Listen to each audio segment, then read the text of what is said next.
Sejam bem-vindos à nossa quarta aula de informática educativa e, no entanto, na aula passada vimos aqui alguns objetivos da informática educativa, onde nós dissemos que um dos objetivos da informática educativa seria utilizar o computador para o acesso à internet e softwares educativos enquanto recursos pedagógicos para as aulas de diferentes disciplinas, incentivando a descoberta de informações e a construção de conhecimento tanto do aluno quanto do professor. E nós também dissemos que a informática educativa refere-se exatamente ao uso do computador e suas ferramentas no âmbito escolar enquanto recurso pedagógico a ser utilizado pelo futuro profissional docente. Pois, embora o termo informática não seja o mais atual, comum na década 80, o termo informática educativa continua sendo utilizado pelos profissionais da educação. No âmbito escolar, também podemos considerar o computador como um dispositivo de tecnologia assistiva e, portanto, como um facilitador de inclusão escolar e social. De referir que nós, a vez passada, também dissemos que a informática educativa é o uso dos recursos computacionais e tecnológicos na educação como recurso pedagógico e forma de promover o ensino híbrido. A informática educativa é também uma maneira de alcançar e envolver a geração de nativos digitais que já nasceram na era da informação. Deste jeito, a informática educativa é utilizar o computador para o acesso à internet e softwares educativos enquanto recursos pedagógicos para as aulas de diferentes disciplinas, conforme nós já vimos, utilizando as tecnologias de informação e comunicação. Ora, muito bem, o que é isto? Tecnologias de informação e comunicação. Não é nada mais senão um processo de tratamento, controle e comunicação de dados, fundamentalmente através de meios eletrônicos. Deste jeito, podemos referir que o processo de tratamento de dados está essencialmente ligado à informática e, portanto, à utilização do computador ou sistemas informáticos no momento atual e crucial. De dizer que também tecnologia, o que é que significa tecnologia? Tecnologia significa então o conhecimento adquirido e organizado relativo a uma determinada área de intervenção. Informação tem como origem a palavra latina information. E logo, ora, muito bem. A informação, o que é isto? Informação não é nada mais senão o ato ou o efeito de informar através de um conjunto de dados articulados de maneira a terem significado. E, deste jeito, nós não poderíamos de nos esquecer da origem da palavra informática. A palavra informática foi criada em 1982 pelo francês Philippe Dufay para designar o domínio do tratamento automático da informação. Então, graças a esse grande cientista, que dentro das suas descobertas, das suas investigações científicas, foi nos dando um grande contributo para esta grandiosa disciplina. E, no entanto, esta resulta da associação, ou seja, a palavra informática resulta da associação das palavras informação mais automático, em português, informação mais automática, dando origem ao termo informática. E desta forma, informática significa, portanto, o tratamento da informação por meios automáticos. A informática, o que é? Nada mais senão a ciência que estuda e regulamenta os métodos de tratamento da informação e tem como suporte básico o computador. Ou seja, a informática é a ciência que tem como objetivo estudar o tratamento da informação através do computador. E desta forma, informática significa o tratamento ou processamento da informação utilizando meios automáticos, nomeadamente o computador ou sistema informático, onde nós também vamos destacar a própria burótica, designada a aplicação de meios informáticos no tratamento e articulação da informação em escritórios ou gabinetes administrativos. A burótica dedica-se ainda à montagem de redes de computador, o desenvolvimento e instalação de softwares necessário para a manipulação da informação, instalação de modems, faxes, etc., para possibilitar a troca da informação com o exterior. Comunicação. O que é isto? A comunicação está relacionada com o ato de transmitir a informação.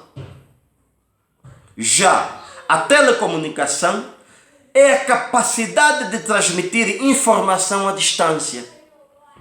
Desta forma, temos também a própria telemática, que caracteriza-se pela conjunção de meios informáticos, isto é, computadores, modems, etc., com os meios de comunicação à distância, isto é, linhas telefônicas e satélites. Modem. O que é um modem? Muitas vezes nós ouvimos dizendo pelas ruas, pelos nossos amigos e por outras pessoas singulares e coletivas, modem. O que é um modem? Um modem não é nada mais senão um aparelho utilizado na ligação do computador à rede telefônica, permitindo a comunicação com outro computador que geograficamente pode estar situado muito longe do nosso. Ora, muito bem. Já que estamos aqui a falar de computador, interessa-nos também ter que definir o que é, então, um computador. Computador não é nada mais senão o conjunto de circuitos de eletrodoméstico de incrível complexidade, cujo o objetivo primordial é auxiliar o homem na resolução de múltiplas tarefas. Ou seja, o conjunto de dispositivos eletrônicos capaz de aceitar dados e instruções, executar essas instruções para processar os dados, apresentar os devidos resultados. Ora, muito bem. A palavra computador vem do verbo computar, que por sua vez significa calcular. Sendo assim, podemos pensar que a criação de computadores começa na Idade Antiga, já que a relação de contar já intrigava os homens. E, no entanto, dessa forma, uma das primeiras máquinas de computar foi o abaco, instrumento mecânico de origem chinesa, criada no século V a.C. Assim, ele é considerado o primeiro computador uma espécie de calculadora que realizava operações algébricas. E desse jeito, nós praticamente teríamos então o historial e a evolução dos próprios computadores. Como é que os computadores começam a surgir? Começam a surgir através das sucessivas gerações que foram aparecendo, isto tudo graças à descoberta do homem. Primeiramente, nós temos a primeira geração de computadores que surge entre os anos de 1939 e 1958. Um computador que funcionava por intermédio de válvulas era denominado ENIAC e, no entanto, uma das suas características era a utilização de válvulas e componentes eletrônicos e tinha uma velocidade em milissegundos. A segunda geração de computadores surge exatamente nos anos de 1959 a 1966 e funcionava por meio de transistores. Uma das suas características era a utilização de memórias de núcleos, transistores, velocidade de microsegundos e possuía circuitos integrados em pequenas escalas e operações remotas. E, no entanto, terceira geração de computadores. A terceira geração de computadores surge nos anos de 1964 e 1980 e funcionava já por intermédio de circuitos integrados. E quais eram as características desta geração? Utilizavam memórias de filmes, finos circuitos integrados, em média e larga escala, velocidade de nanosegundos e operação em tempos compartilhados. Desta maneira, ainda de referir que, graças à primeira calculadora de bolso, que era capaz de efetuar os quatro principais cálculos matemáticos, que foi criada por Wilhelm Leibniz. E, no entanto, a quarta geração de computadores surge nos anos de 1979 a 1990. Com o desenvolvimento da tecnologia da informação, os computadores começaram a diminuir de tamanho, começaram a aumentar a sua velocidade e a capacidade de processamento de dados. São incluídos os microprocessadores com gasto cada vez menores.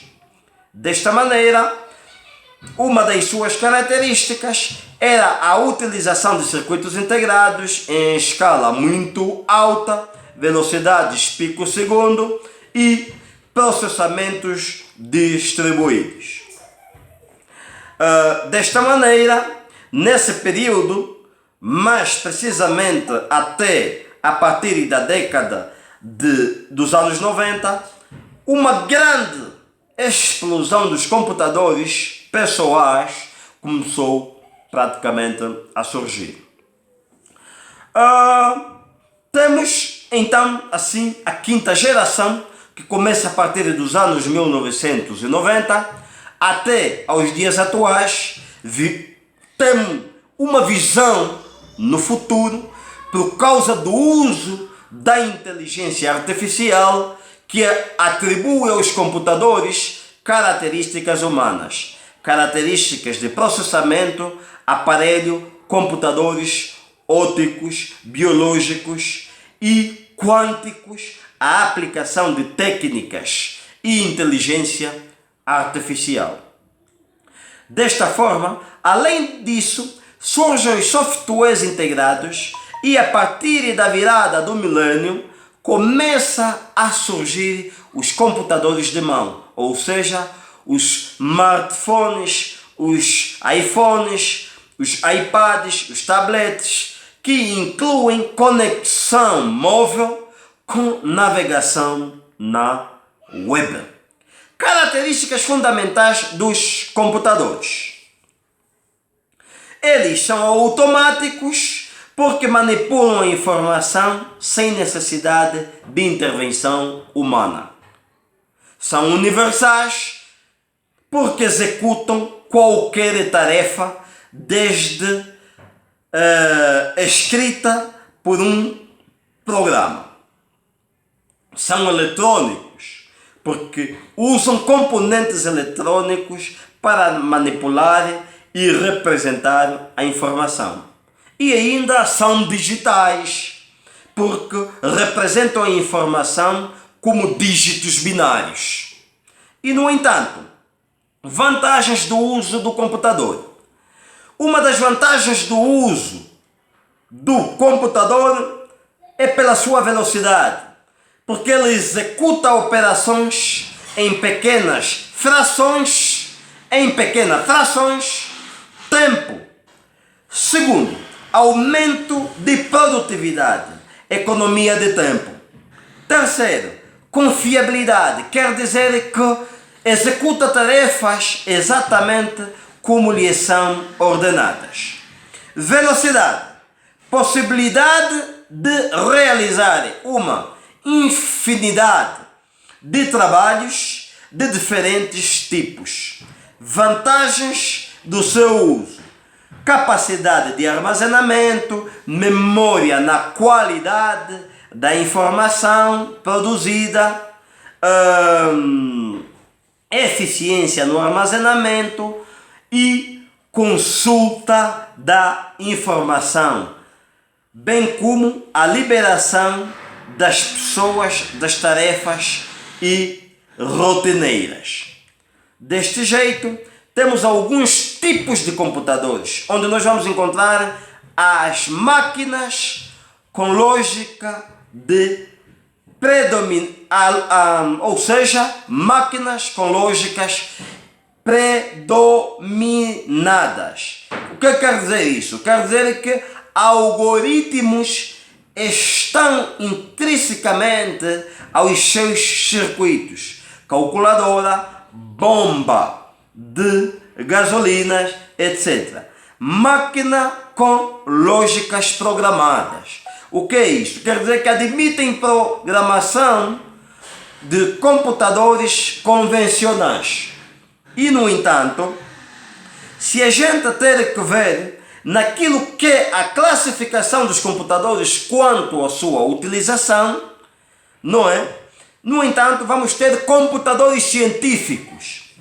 Computadores científicos, eles servem para as pesquisas científicas altíssimas e de altíssimas precisões. Temos, essencialmente, os computadores comerciais, que surgem com aplicações comerciais, alto volumes de entrada e saída de dados. Na mesma senda, dentro da classificação, vamos também aqui destacar os computadores pessoais, de uso de tarefas pessoais, comunicação, trabalho, entretenimentos, etc. E desta forma, nós temos as aplicações, ou seja, a aplicação de computadores. Nós podemos ter os computadores a serem aplicados nas seguintes áreas: entretenimentos, no lar, no comércio, na instrumentação. E na área de entretenimentos nós teremos as redes sociais, música, cinemas, jogos e etc. No lar, eletrodomésticos, informatizados e segurança, etc. Comerciais, sistemas de pagamentos, controle de estoques, cobranças, etc. Instrumentação, equipamentos de laboratórios, microscópios, etc. E, no entanto, dentro do controle e processamento, teremos centrais telefónicas, controles de tráfegos aéreos, controle de segurança, de cidades, controle de refinarias, etc. Na medicina, o computador é usado para o diagnóstico de doenças, diagnósticos de imagens, monitoramento de pacientes, cirurgias auxiliadas por computadores, etc. Na educação, nós teremos este computador num ensino à distância, bibliotecas digitais, aulas, museus digitais, etc. Na engenharia e arquitetura, nós, através distos, teremos CAD/CAM, projetos 3D, cálculos complexos, etc. Classificação dos computadores, e esta classificação, atualmente, existem computadores pequenos, médios e de grandes portes, cada um com a sua especificidade. Eles podem ser classificados como computadores pessoais, computadores notebook, computadores hards, computadores games, computadores mainframes, os tais chamados processadores, etc. E, no entanto, de referir que estes todos funcionam com sistemas binários. O que é isso, sistema binário ou base 2? É um sistema de numeração posicional em que todas as quantidades se representam com base em dois números, ou seja, 0 e 1. Os computadores digitais trabalham internamente com dois níveis de tensão, pelo que o seu sistema de numeração natural é o sistema binário. E, no entanto, espero que também compreendam que dentro de um computador nós primeiramente tínhamos que ter a entrada de dados. Depois da entrada de dados, teremos o próprio processamento de dados, que é para depois se tornarem em uma determinada informação. Ora, muito bem, nós dissemos que o computador é a ciência que estuda e regulamenta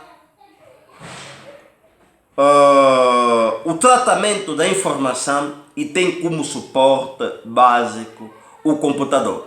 E também dissemos que o computador é o conjunto de circuito de eletrodoméstico de incrível complexidade e que tem a tarefa de auxiliar o homem na resolução de múltiplas tarefas. Vamos lá ver. Antigamente nós tínhamos as máquinas datilografias nos escritórios, nas secretarias de escolas, e, no entanto, nós, só para poder elaborar, exemplo, um enunciado de prova, era necessário levar 1, 2, 3, 4 semanas, e, no entanto, isto só para elaborar, exemplo, provas de 2 disciplinas. E hoje não. Com o computador, nós podemos praticamente digitar em pouco tempo um determinado enunciado de uma prova e podemos imprimir quantas vias necessárias a gente quiser. E, no entanto, antigamente isso não era possível, porque com o uso da máquina da datilografia, tal chamada Gutenberg, nós só tínhamos praticamente a primeira via, que era original, e a segunda via praticamente que era a cópia, mas colocando um químico no meio, não é? No meio dessas páginas. Nós pegávamos 2 folhas, colocávamos o químico no meio e, no entanto, passávamos aí todo dia a digitar, que é para depois, no final, a gente ter que ter somente 2 ou 4 vias. E também via-se que cometia-se muitos erros, porque era preciso fazer o quê? Corretar. Nós, às vezes, por um simples erro ortográfico, era preciso corretar e, por cima, voltar outra vez a passar. E recebíamos praticamente muitos enunciados, não é? Muitos enunciados com borrões. E graças praticamente os computadores que vieram mesmo para nos auxiliar, espero que este esteja a ser uma ferramenta útil, não é? Ou seja, um dispositivo útil para as nossas investigações e não só para praticamente tudo que a gente praticamente quiser. E nesta senda, espero esta aula ser útil para vocês. Espero voltar nas próximas aulas. Estou à vossa inteira disposição para responder toda e qualquer pergunta que me for formulada. Estamos aqui para levar o processo de ensino e aprendizagem, não só o professor como aquele indivíduo que sabe tudo, o único indivíduo que se calhar deve transmitir o conhecimento, mas eu estou aqui praticamente para a gente interagir e debater aquilo que são praticamente as preocupações dos estudantes, aquilo que são praticamente as inquietações dos estudantes no uso deste equipamento como um recurso pedagógico muito valioso. O meu muito obrigado, estamos juntos. Se você gostou, curte aí o meu canal, Jovens do Progresso do Bailundo, e, no entanto, convosco o professor Mário Graça. Até a próxima aula.